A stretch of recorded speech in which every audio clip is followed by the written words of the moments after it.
I was this week challenged uh, uh, by one of my daughters, and it was last week or two. I'm not exactly sure when this happened, but she went, just told me later after the fact that she had gone upstairs, had gone up the stairs. I was downstairs and doing whatever I was doing, as will become apparent in a moment. And she went upstairs and said to Jess, "Will you text Daddy and tell him to put down his phone and draw with us, right, and play with us?" And it was a hard moment as a parent, right? As Jess is telling me that story, I thought, you talk about like feeling exposed or being revealed. The light had come into my world in that moment, and I had seen a bit of I don't know what I was doing. I was probably working, right? I don't know, maybe reading a book on my phone or something certainly noble. And but in my daughter's experience of that, my attention was diverted elsewhere. And we've been talking about the Holy Spirit and His work in our lives, and we're going to continue that this morning. And the language in our reading this morning is of a same thread as my experience with my daughter and the way I felt in that moment. That the Holy Spirit convicts. Like last week, the language we used was He pulls into the light, right? He brings us into the light, and that's not a pleasant, often experience. That we would rather stay in the dark. Oftentimes, there are things in our lives we would much rather leave in the dark. We've seen previously that the Holy Spirit grounds us in Jesus' commands to love, right? Specifically the command to love, but in Jesus' commands, the Holy Spirit, as He works in our lives and in the world, He keeps us centered in the commands of Jesus. We saw how He helps keep Jesus in focus for us. That a lot of times our attention tends to, be distracted, much like it was for me and my daughter in that moment. But that the Holy Spirit keeps Jesus in focus for us. And then, last week we used the language of light. We saw that He brings us into the light, and there is a sense in which that movement exposes darkness in us. And that's where I think this passage that we read this morning lives, right? Jesus is going to flesh out for the disciples a little bit of what that looks like. This is the way in which the Holy Spirit will shed light in the world in particular. And we're going to sit with it for just a moment this morning as we get a clearer sense of it. And we're going to start, actually, if we can just leave the reading up there, but we're going to start with the second bit of the paragraph, the lower section there, where Jesus says, when He comes in verse 8, the Holy Spirit will convict the world concerning sin and righteousness and judgment. Really churchy words, really dense theological words often. But here Jesus is telling them that the work of the Holy Spirit in the world, which consequently includes you, us, our lives, will involve conviction around the issues of sin and righteousness and judgment. So I just want to sit with these for just a minute because, again, as a summary of what Jesus is telling us here, I would say, I would put it to us like this. Whether you're following Christ or not, but that in the world, the work of the Holy Spirit is that He's going to redefine sin and righteousness and judgment around Jesus. That Jesus is saying here in this passage that, and we'll step into each of them just briefly, but that what the Holy Spirit is going to do is He's going to interpret each of these experiences of human life in and around the work and person of Jesus. That each of these things, the way we talk about sin and righteousness and judgment, that all of these things are going to now be understood as a result of the Holy Spirit's work. They're going to be understood in how they relate to Christ, to Jesus, what He has done. Let's start with that first one in verse 9. So that he makes that statement, and then he just kind of unpacks each one. Concerning sin, he says, because the world does not believe in me. Concerning sin, because they do not believe in me. And here, right off the bat, right, Jesus is defining sin, a term that would have had resonance, but in its connection to belief in Jesus. I've used the word confession before, not in the sense of like confessing sin so much, but a statement of what we believe about Jesus, that sin is connected to a confession of Christ, connected to what we say and believe about Jesus. And here, Jesus suggests that the Holy Spirit, with regard to sin, that the Holy Spirit his work will be to keep us close to a confession of Jesus that we've talked about, that his life, death, and resurrection are central to life, that he will keep that truth at the center of our lives. And all the things that we chase and pursue, all the things that we believe, whatever we may believe about ourselves, all those things, he says, the Holy Spirit's going to keep a confession of Jesus right at the center. But, I mean, again, we know, regrettably, that often that is not the case, right? That most often, we occupy the center of our lives. And we could unpack a deep theology of sin, but here I think Jesus suggests that the nudge of the Holy Spirit, the work of the Spirit, the conviction of the Spirit in the world is to convict us of sin with regards to who Jesus is and our tendency to run away from it, rather than to submit to it, rather than to own up to all of the darkness that his light might expose in our lives, that our tendency is to move away from that confession. And he says the Holy Spirit will convict and bring us back. It's an interesting word, full of all sorts of implications. In John's gospel, it is interesting, not really all the gospels, but in John's gospel, that often there is this like religious character to sin. That when Jesus is often talking about sin, a lot of times he's talking to the religious folks. Again, it's maybe you have done over these last few weeks and thinking about the moment that our world is in, in my own life, been thinking and reading, and I was reading a biography by Frederick Douglass, abolitionist, and July 5th, a famous speech in which he talked about the relevance of Independence Day for blacks in America. And in that, he's sharing and calling into question, I suppose, their experience of independence and how different each group's experience of independence had been. And sort of reading through that and stepped into his biography. But in the appendix to his biography, to one of his biographies, he starts talking about his Christian faith. And he starts talking about it because he says, I feel like religion's kind of he's like looking back over this narrative that I've sketched. Religion has come in for some heat. And I just want to qualify, he says, what I mean. So he holds up the Christian faith, but says, and here's where I think it has relevance, but says, I wanted to call into question that there is this streak of sin that runs through this expression of religion. And when I talk about the Christian faith, I just want to be clear that it's not sort of chucking it all, but that the church in America in his moment and in many moments has sort of lost the plot of the confession of Jesus. And he says a couple of things that I think are worth sharing. And one of them, he leans into some statements from Jesus in Matthew's gospel when he's, again, pointing toward this sometimes religious character of sin.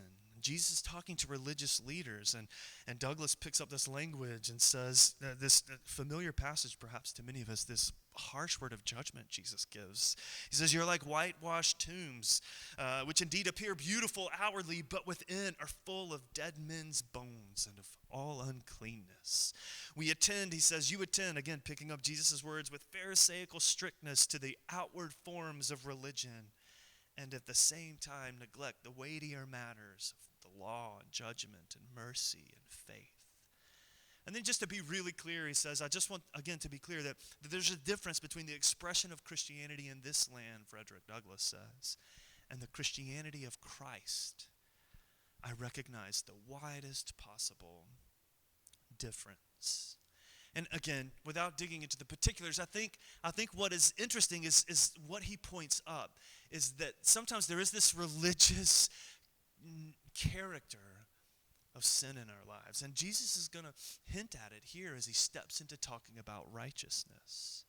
That Frederick Douglass's words are a clear, overt, glaring example of where like religious expression gets tied up with the broken sinfulness of the human heart.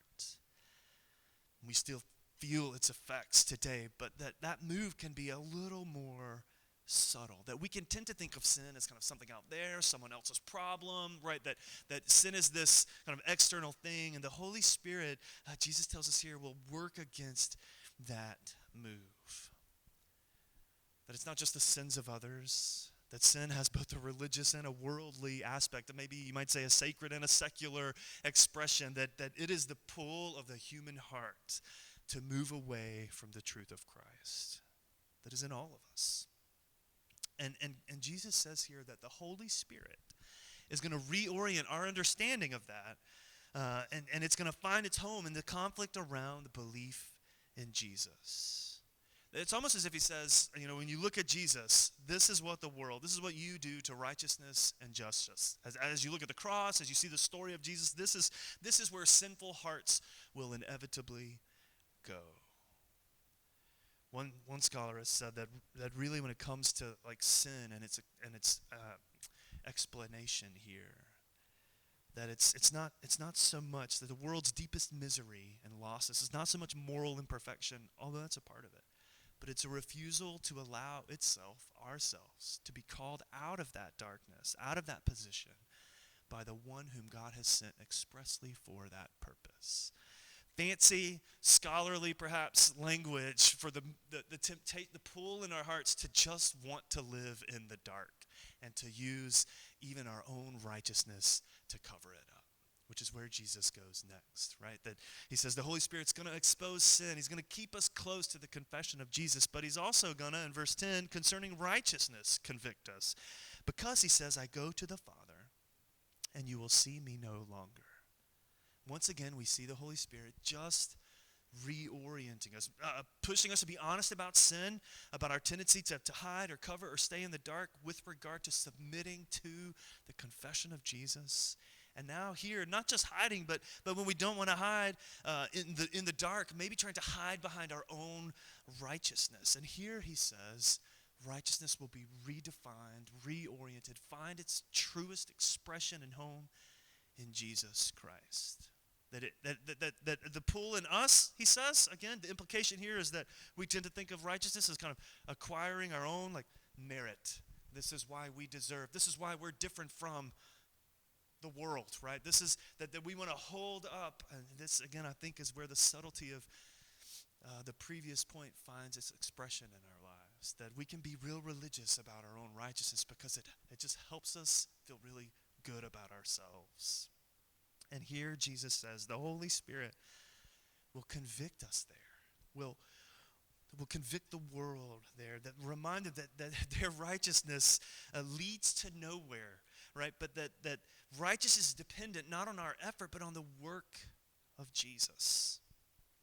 Language here, again, comes to mind of the Old Testament prophets. Isaiah 64, he says, man, we've all become like one who is unclean. Our best deeds, our righteous acts are like polluted garments, filthy rags, he says. We all fade like a leaf, our iniquities like the wind, our sin like the wind takes us away.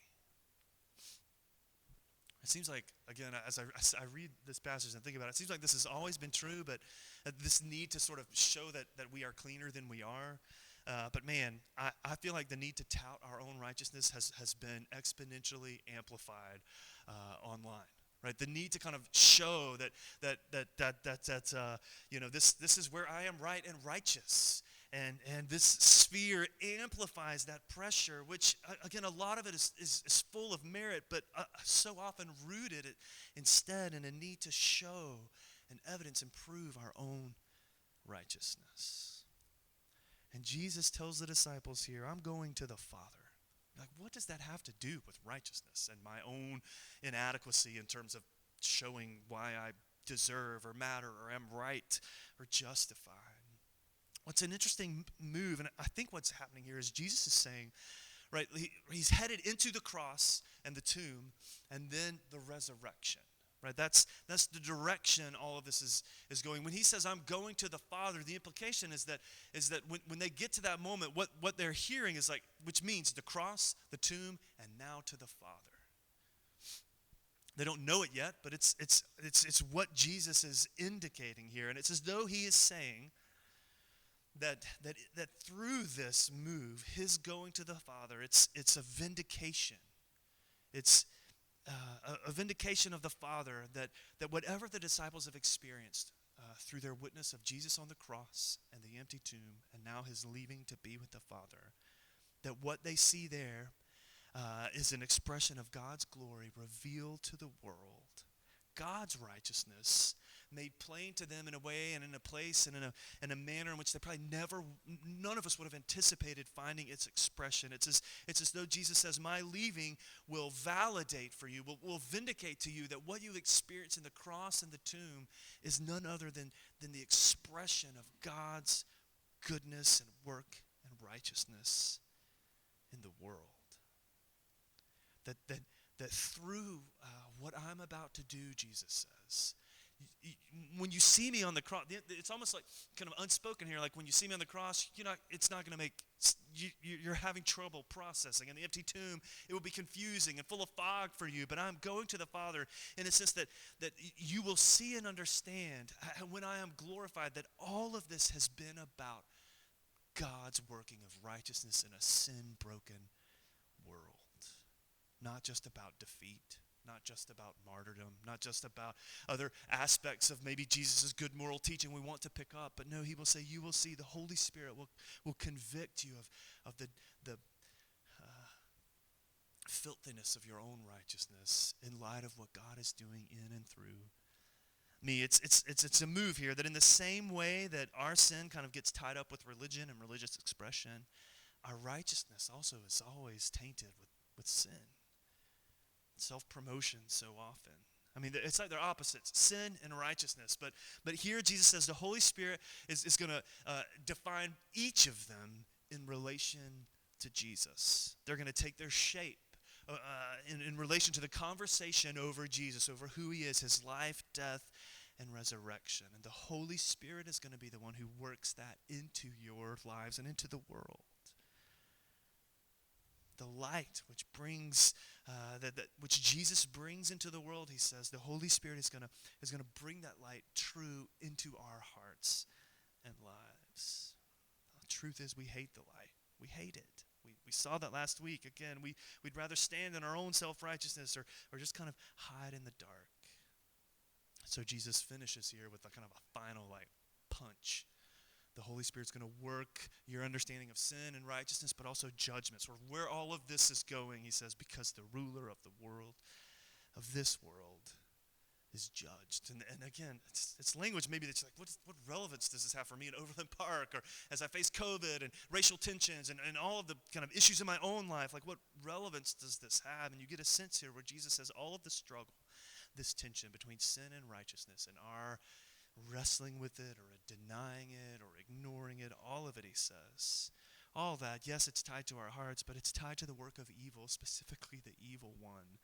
And he says in this moment that the cross, that the cross is a judgment against him. It's God's definitive answer to the power and purposes and expressions of evil and the evil one in the world.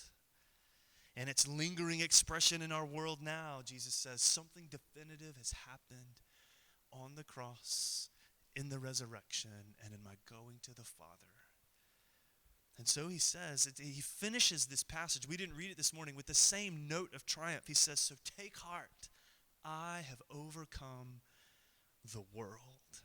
That the Holy Spirit is going to work in us an honest understanding of sin in relation to who Jesus is and the inadequacy of our own righteousness, and draw us into the righteousness of Jesus Christ and fill us with the hope that somehow in the cross and resurrection, God has worked a definitive judgment against evil and calls us into that. So, which again I think takes us back to an earlier moment in the passage as we wrap up.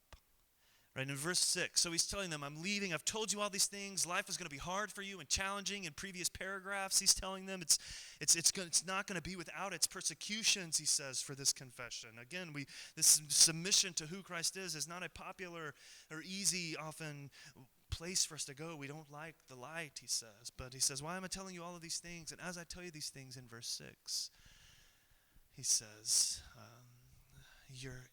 because I have told you these things, sorrow has filled your hearts. And so consequently later he tells them, take heart. This admission that sorrow has filled their hearts. Which I think for me raises the question, well, what is the link between the Holy Spirit's work of conviction about sin and righteousness and judgment, and this moment of calling them towards hope and out of sorrow. Like, are the two related, right? That if the Holy Spirit is exposing in us that we like to masquerade in our own kind of righteousness, that we want to be final arbiters, all of those kinds of things, if the Holy Spirit exposes all of that and it pulls us into a life of confession, a life rooted in submission to who Jesus is and what he's done, then what's the good news here? How is this good for you?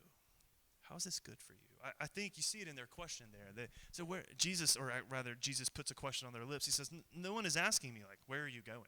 Which is interesting because previously in the story, and we've read it, they ask him, Jesus, where are you going, right? He's like, I'm going away. You don't know the way. They're like, where are you going? And there's this awkward kind of moment. But I wonder if what's happening here is really not a bit like what happens with my kids, again, in moments of importance when I'm on my phone or sitting at my laptop downstairs. The kids are playing, and inevitably one of them will come to me and say, like, Daddy, what are you doing? And she doesn't care at all what I'm doing, right? She is not at all interested in the particulars of what I'm doing. What she's really asking me is, why aren't you paying attention to me? Right? Like, why aren't you playing with me? And in a sense, Jesus is nudging the disciples. He's like, none of you is asking me, where are you going? Well, previously they had, but really their question has been, why are you leaving us? Right? They're not getting lost in the particulars of understanding this story and this narrative and all that Jesus is trying to teach them. They're just like, why are you leaving us? And so here Jesus presses them in the midst of all of that fear and anxiety and uncertainty. The thing they can hold on to, he says, is that when you see the cross and the tomb, and even now as I tell you that I'll be leaving, and in the midst of all that, he says the thing you can anchor your life in is that this will be good for you, that this is for your good. Understand this, he says, as I've done all along, I am working for good in your life and in the world. And in this case, he says, the limitations of my physical presence with you, he says, they will be replaced by the availability of my Spirit to live in you, to be with you, not just now, but going forward. It's better for you, he says. It is better for you. Actually, this phrase occurs earlier in the gospel. This particular phrase on the lips of someone else in John's gospel, on the lips of a religious leader, as we've seen, where religion and sin can often get all tied up and our own righteousness can get all mixed up. And on the lips of a religious leader, it is better for you. Religious leaders have convened to discuss what to do about the growing movement of Jesus in the world. And on the heels of Jesus raising Lazarus from the dead, his following is growing, and the religious folks are unsettled and uncertain about what to do. And so they're convening, and in this moment plotting his death, his murder. And Caiaphas, John tells us, the high priest at that time, stood up and said to this group, said, you don't realize that it is better for you that one man die for the people than that the whole nation perish. And it's an interesting bit of irony, I think, as Caiaphas uses this phrase in a way that's expedient. The cross for him, the execution of Jesus was expedient. Violence, execution, politically, religiously expedient for Caiaphas in that moment. And here Jesus picks up that same phrase and introduces it by saying, actually, he says, I'm going to tell you the truth. This is good for you, and this is why. Right, that in this moment, Jesus says, I am working my righteousness into a sin-broken world in a way that your righteousness will always fall short. It sounds a lot, again, it sounds a lot to me like the story of Joseph in the Old Testament. You hear echoes of it, that what you have meant for evil, God has worked for good. You almost see Jesus flipping the tables on Caiaphas. He thinks it's good for this reason, but he has no idea. No one takes my life from me, Jesus says. I lay it down. And so, what I think is happening here, how is this good? How is the convicting work of the Holy Spirit good in your life and mine? I think what we see here is that in this sense, Jesus is telling them the Holy Spirit isn't coming to kind of fill an absence, but he's coming to complete my presence with you.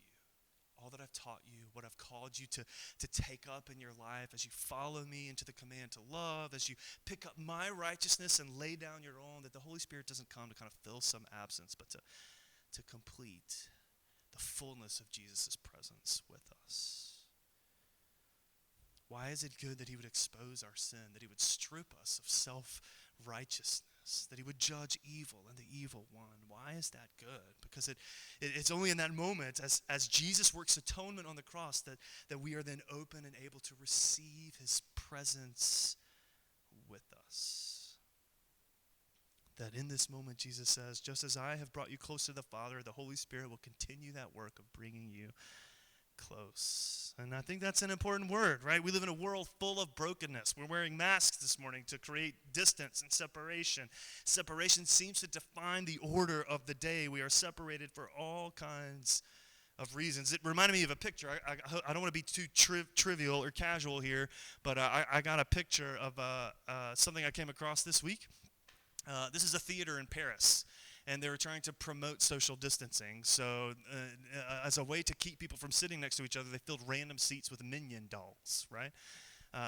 Minion dolls. And I thought, man, it's a really humorous depiction of maybe what is truer at a much deeper level in our world, is that we are fractured. We are broken and separated physically.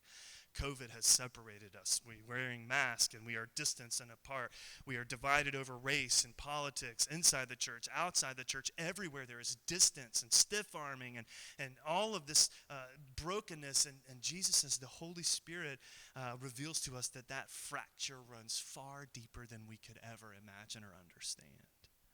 And yet, he says, Jesus has closed that distance through the cross, through his revealing of sin, his gifting of his righteousness over our own. He is closing, repairing that fracture, that fracture runs deeper than we could ever understand, but that the Holy Spirit will draw us close, will bring home to our hearts that work that Jesus has done for us. That our righteousness is rags, yes, that our hearts, maybe like the disciples, are sorrowful and heavy, but the work of the Holy Spirit will work comfort and hope and love as we no longer rely on our own righteousness, our self-righteousness, but on the righteousness of the one who took up a cross and laid down his life and then invites us to do the same thing. So why don't you guys stand with me as we close this morning?